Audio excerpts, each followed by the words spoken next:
បន្តបំពីសាររដ្ឋអាមេរិកនិងអ៊ីស្រាអែលនឹងបានរួមគ្នាបើកប្រតិបត្តិការយោធាមកលើប្រទេសអ៊ីរ៉ង់ឥឡូវនេះប្រទេសអ៊ីរ៉ង់បានបើកប្រតិបត្តិការដោយបាញ់មីស៊ីលដើម្បីសងសឹកទៅលើមូលដ្ឋានទ័ពអាកាសរបស់សហរដ្ឋអាមេរិកនៅទូទាំងតំបន់មជ្ឈមបូព៌ាវិញហើយ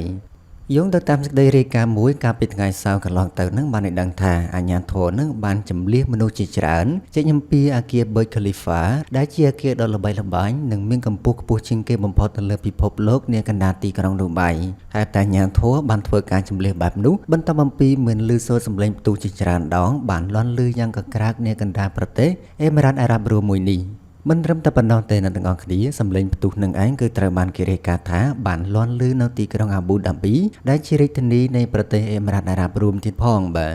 ហើយទីនោះហើយគឺជាទីដែលមានមូលដ្ឋានកងទ័ពរបស់សហរដ្ឋអាមេរិកនឹងតាំងទីនៅទីនោះក្រៅតាមពីនោះសេចក្តីរាយការណ៍ផ្សេងៗទៀតនឹងក៏ត្រូវបានគេរាយការណ៍ដឹងផងដែរថាសម្លេងផ្ទុះបានលាន់ឮយ៉ាងកក្រើកនៅរាជធានីរីយ៉ាតនៅក្នុងប្រទេសអារ៉ាប៊ីសាអូឌីតនិងកន្លែងផ្សេងទៀតនៅទូទាំងតំបន់មជ្ឈមបូព៌ាដែលមានទីតាំងមូលដ្ឋានកងទ័ពសហរដ្ឋអាមេរិកនៅទីនោះ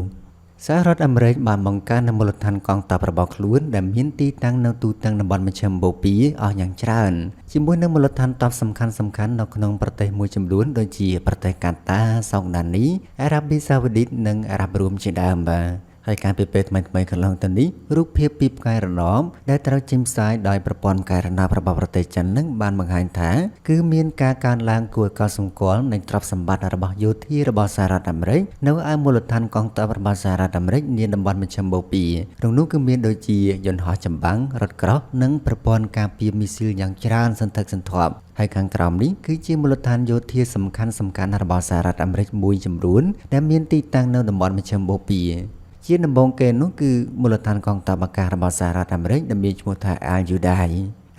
នេះគឺមានទីតាំងស្ថិតនៅក្នុងប្រទេសកាតាហើយវាគឺមានចម្ងាយប្រហែលជា20ម៉ាយពីរាជធានីដូហានៃប្រទេសកាតានិងមានរយៈចម្ងាយត្រឹមតែ300គីឡូម៉ែត្រប៉ុណ្ណោះពីព្រំដែននៃប្រទេសអ៊ីរ៉ង់មូលដ្ឋានកងទ័ពអាកាសរបស់សហរដ្ឋអាមេរិក Al-Udeid នេះគឺជាមូលដ្ឋានកងទ័ពអាកាសធំជាងគេបំផុតនៅក្នុងតំបន់និងបម្រើជាទីស្នាក់ការកណ្ដាលនៃបញ្ជាការកណ្ដាលរបស់សហរដ្ឋអាមេរិក Center ហើយសហរដ្ឋអាមេរិកនឹងក៏បានដាក់ពង្រីកនៅប្រព័ន្ធការពារមីស៊ីល Patriot ចល័តនៅឯមូលដ្ឋាននេះដើម្បីការពារអំពីការវាយប្រហារដោយមីស៊ីលរបស់ប្រទេសអ៊ីរ៉ង់ចំណែកឯមូលដ្ឋានកងទ័ពអាកាសរបស់សហរដ្ឋអាមេរិកដែលមានទីតាំងនៅក្នុងប្រទេសសោកដានីនោះវិញគឺមានឈ្មោះថា Mufaxatiមូលដ្ឋានជាយុទ្ធសាស្ត្ររបស់សហរដ្ឋអាមេរិកនេះគឺមានទីតាំងនៅជិតប្រទេសអ៊ីរ៉ង់ជាងគេហើយមូលដ្ឋានទ័ពអាកាស Mufaxati នេះគឺត្រូវបានយោធារបស់សហរដ្ឋអាមេរិកនឹងឯងបានដាក់ពង្រាយនៅយន្តហោះចម្បាំង F-15E រាប់សិបគ្រឿងឯណោះហើយក្នុងនោះក៏មានទាំងយន្តហោះវាយប្រហារ A-10 និងយន្តហោះ Drone MQ-9 Reaper ផងដែរដែលពួកវាទាំងអស់នេះគឺត្រូវបានយោធារបស់សហរដ្ឋអាមេរិកនឹងបានបញ្ជូនមកដំឡើងនៅទីនោះនៅក្នុងរវាងថ្ងៃទី25ខែមករានិងថ្ងៃទី2ខែកុម្ភៈកន្លងទៅហើយមូលដ្ឋាននេះគឺមានទីតាំងស្ថិតនៅចម្ងាយប្រមាណជាង100គីឡូម៉ែត្រដែលមានទីតាំងស្ថិតនៅភាគឦសាននៃរាជធានីអាម៉ាន់ប្រទេសសោកដានីហើយវាក៏ជាទីកន្លែងកងពលអាកាសរបស់សហរដ្ឋអាមេរិកលេខ332នៃកងទ័ពអាកាសកណ្ដាលរបស់សហរដ្ឋអាមេរិកដែលធ្វើបេសកកម្មនៅក្នុងតំបន់លេវ៉ាន់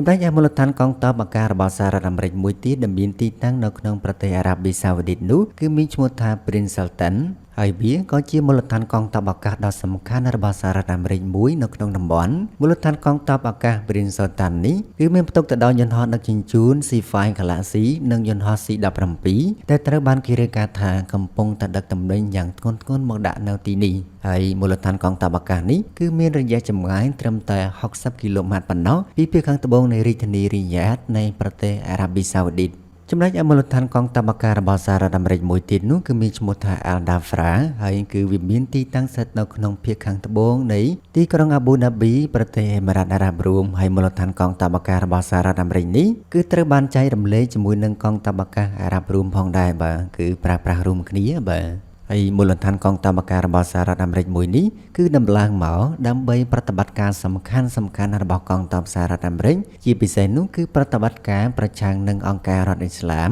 និងបេសកកម្មឆ្លូកយកការសំខាន់ផ្សេងទៀតស្ថិតនៅក្នុងតំបន់ ចំណែកឯកំពង់ផែ Jebel Ali ហើយខណៈដែលកំពង់ផែនេះគឺមានទីតាំងស្ថិតនៅក្នុងទីក្រុងឌូបៃនេះគឺមិនមែនជាមូលដ្ឋានផ្លូវការរបស់សហរដ្ឋអាមេរិកនោះទេក៏ប៉ុន្តែវាគឺជាកំពង់ផែទឹកដ៏សំខាន់មួយរបស់សហរដ្ឋអាមេរិកនៅក្នុងតំបន់មជ្ឈិមបូព៌ាដោយសារតែគេឃើញមានវត្តមានជាប្រចាំនៅនាវាដឹកយន្តហោះនិងនាវាផ្សេងៗទៀតរបស់សហរដ្ឋអាមេរិកតែងតែឈរជើងនៅទីនោះចំណែកឯមូលដ្ឋានកងទ័ពអាកាសរបស់សហរដ្ឋអាមេរិកមួយទៀតគឺមានឈ្មោះថា Incirlik ហើយគឺមានមូលដ្ឋាននៅក្នុងប្រទេសទូគីមូលដ្ឋានកងទ័ពអាកាសរបស់សហរដ្ឋអាមេរិកនោះគឺដំណើរការរួមគ្នាជាមួយនឹងប្រទេសទូគីនិងសហរដ្ឋអាមេរិកតែម្ដងមូលដ្ឋានកងទ័ពអាកាស Incirlik នេះគឺមានទីតាំងស្ថិតនៅភាគខាងត្បូងនៃខេត្ត Adana ហើយនោះគឺជាមូលដ្ឋានកងទ័ពអាកាសជាយុទ្ធសាស្ត្រដ៏សំខាន់បំផុតមួយសម្រាប់អង្គការ NATO ផងដែរពីព្រោះតែវាគឺមានផ្ទុកទៅដោយអាវុធនុយក្លេអ៊ែររបស់សហរដ្ឋអាមេរិកនិងការគ្រប់គ្រងប្រតិបត្តិការរបស់សម្ព័ន្ធមិត្តដើម្បីប្រឆាំងនឹងអង្គការរដ្ឋអ៊ីស្លាមនៅក្នុងតំបន់ក្រៅតាមពីនេះសហរដ្ឋអាមេរិកនឹងក៏នៅមានមូលដ្ឋានយោធាសំខាន់របស់ខ្លួននៅតំបន់មជ្ឈិមបូព៌ាទៀតដែរបាទនៅក្នុងនោះមានដូចជាមូលដ្ឋានកងទ័ពអាកាសដែលមានឈ្មោះថា Al-Assad ដែលមានទីតាំងស្ថិតនៅក្នុងប្រទេសអ៊ីរ៉ាក់ហើយមូលដ្ឋានកងទ័ពអាកាសនេះគឺមានគោលដៅដើម្បីគ្រប់គ្រងដល់កងទ័ពជើងទឹករបស់អង្គការសន្តិសុខជាតិដែលមានឈ្មោះថា NSA របស់ប្រទេសបារ៉ែនហើយវាក៏ជាទីស្នាក់ការកណ្ដាលនៃកងនាវាទី5របស់កងទ័ពជើងទឹករបស់សហរដ្ឋអាមេរិកផងដែរកងនាវាទី5របស់សហរដ្ឋអាមេរិកនោះគឺមានតួនាទីដើម្បីត្រួតពិនិត្យនៅប្រតិបត្តិការនៅទីបញ្ជាការនៅក្នុងតំបន់ឈូងសមុទ្រតំបន់សមុទ្រក្រហមតំបន់សមុទ្រអារ៉ាប់និងផ្នែកខ្លះទៀតនៃមហាសមុទ្រឥណ្ឌាផងដែរ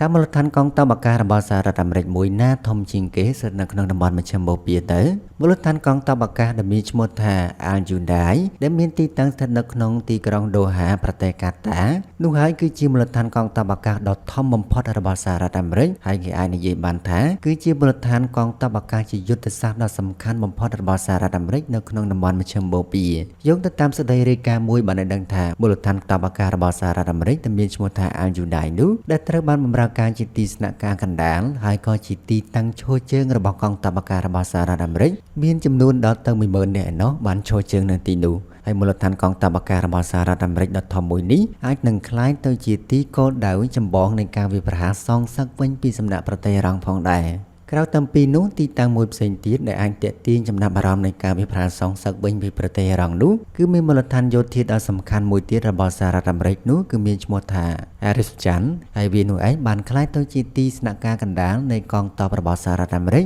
និងមួយទៀតនោះគឺមូលដ្ឋានកងទ័ពអាកាសរបស់សហរដ្ឋអាមេរិកដែលមានឈ្មោះថា Al-Salam ដែលមានរយៈចម្ងាយត្រឹមតែ40គីឡូម៉ែត្រប៉ុណ្ណោះពីព្រំដែននៃប្រទេសអ៊ីរ៉ាក់បន្ទាប់អំពីប្រទេសអ៊ីរ៉ង់បានបើកការបាញ់ប្រហារដោយមីស៊ីលទៅលើមូលដ្ឋានយោធារបស់សហរដ្ឋអាមេរិកនៅតំបន់ដើមបូព៌ាប្រតិបត្តិការជើងហោះហើរនៅក្នុងចំនួនរាប់ពាន់ឯណោះគឺត្រូវបានលុបចោលនៅឯអាកាសយានដ្ឋានឌូបៃបើយោងទៅតាមការិយាល័យប្រព័ន្ធផ្សព្វផ្សាយនៃអាកាសយានដ្ឋានឌូបៃនឹងបានឲ្យដឹងថាជើងហោះហើររាប់តាំងពីការមកដល់និងការចាក់ចេញទៅវិញនឹងគឺត្រូវបានផ្អាកទាំងអស់នៅឯអាកាសយានដ្ឋានអន្តរជាតិឌូបៃនិងអាកាសយានដ្ឋានអន្តរជាតិឌូបៃមួយទៀតដែលមានឈ្មោះថា World Central Al Maktoumនៅក្នុងសេចក្តីជូនដំណឹងរបស់ខ្លួនអាកាសយានដ្ឋានឌូបៃនឹងបានព្រមានទៅកាន់អ្នកដំណើរកុំឲ្យធ្វើដំណើរទៅកាន់អាកាសយានដ្ឋានដែលចំពេលដែលមានភាពតានតឹងខ្លាំងបានកើតឡើងបែបនេះមិនត្រឹមតែប៉ុណ្ណោះទេអាកាសយានដ្ឋានបានណែនាំពួកគេនឹងឲ្យតាក់ទងទៅផ្ទាល់ជាមួយនឹងក្រុមហ៊ុនអាកាសចររៀងៗខ្លួនរបស់ពួកគេដើម្បីទទួលបានព័ត៌មានថ្មី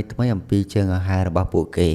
អ្នកនាំពាក្យរបស់អាកាសយានដ្ឋានឌូបៃខាងលើនេះបាននិយាយថាយើងមានការកោតសរសើរយ៉ាងខ្លាំងចំពោះកិច្ចសហប្រតិបត្តិការរបស់ភ្ញៀវរបស់យើងទាំងអស់ហើយព័ត៌មានថ្មីៗយើងនឹងជម្រាបជូនពួកគាត់បន្ថែមទៀតឥឡូវនេះគឺយើងកំពុងតែបន្តតាមដានស្ថានភាពដែលកំពុងតែវិវត្តទៅនៅក្នុងតំបន់មជ្ឈិមបូព៌ាហើយ